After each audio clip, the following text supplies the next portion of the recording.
প্রিয় ফ্রেন্ডসরা, আসসালামু আলাইকুম। ঈদের পরে এবছর দূরে কোথাও ট্যুরে যেতে পারিনি। তো আমাদের সালসা এবং সালসার আম্মু আমাকে বলল যে একটু কাছ থেকে চলো আমরা একটু ঘুরে আসি। তো ভাবলাম ওরা কখনো মেট্রো রেলে ওঠেনি, মেট্রো রেল দিয়ে আগারগা পর্যন্ত ঘুরে আসি।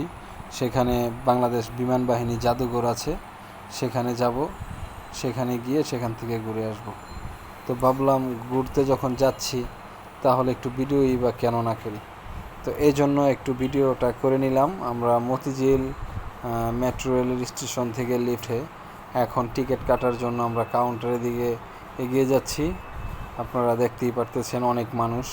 আসলে ঈদের পরে ও ঢাকা শহরের মধ্যে এত মানুষ, বা অবশ্য মেট্রো রেলের মধ্যে একটু মানুষ হওয়ার একটা বিশেষ কারণ আছে। কারণ হলো মেট্রো রেল দিয়ে অনেকে আমার মতোই হয়তো দেখা গেছে তাদের আত্মীয় স্বজন বা পরিজন তারা এখনও মেট্রো রেলে ওঠেনি, যে ভাবলো যে এই ছুটিতে একটু মেট্রো রেল দিয়ে একটু উঠে ঘুরেও আসলাম, প্লাস আপনার ওই কোনো দর্শনীয় স্পট থাকলে, দর্শনীয় জায়গা যেমন পার্ক, পিকনিক স্পট এবং জাদুঘর, এগুলো একটু ঘুরে দেখিয়ে নিয়ে আসলাম। সেই উদ্দেশ্য করে অবশ্য অনেকে গিয়েছে। তো সেই জায়গাটাকে আমি পরে ভাবলাম যে একটু ঘুরে আসি, মেট্রো রেল দিয়ে ঘুরে আগারগা জাদুঘর থেকে আগারগা বিমান বাহিনী জাদুঘর একটু দেখে আসি, ওদেরকে একটু দেখায় নিয়ে আসি।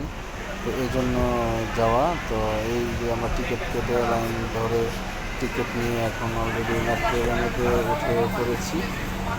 মেট্রো রেলের সিটগুলো দেখুন, দুই পাশে আপনার যে মেট্রো রেলের সিটগুলো দুই পাশে লম্বি, যেগুলোকে বাসের কন্ট্রাক্টর, ড্রাইভার, হেল্পাররা বলে মেডিকেল সিট।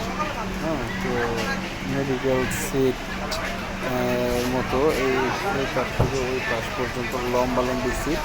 জাস্ট আসলে এই সিটটা একটু বয়োবৃদ্ধ এবং অসুস্থ যারা আছেন তাদেরকে উদ্দেশ্য করেই, তারা একটু বসবে এবং তারা এই সিটগুলোর মধ্যে বসে যাবে। কারণ হলো যারা সুস্থ আছেন তারা দাঁড়িয়ে যেতে পারবেন, এই জন্যই দাঁড়িয়ে যাওয়াটাই ভালো লাগে আমার কাছে। কারণ হলো জায়গা দূরে হলেও আমাদের যাত্রাটা হয় খুব তাড়াতাড়ি, খুব সহজ।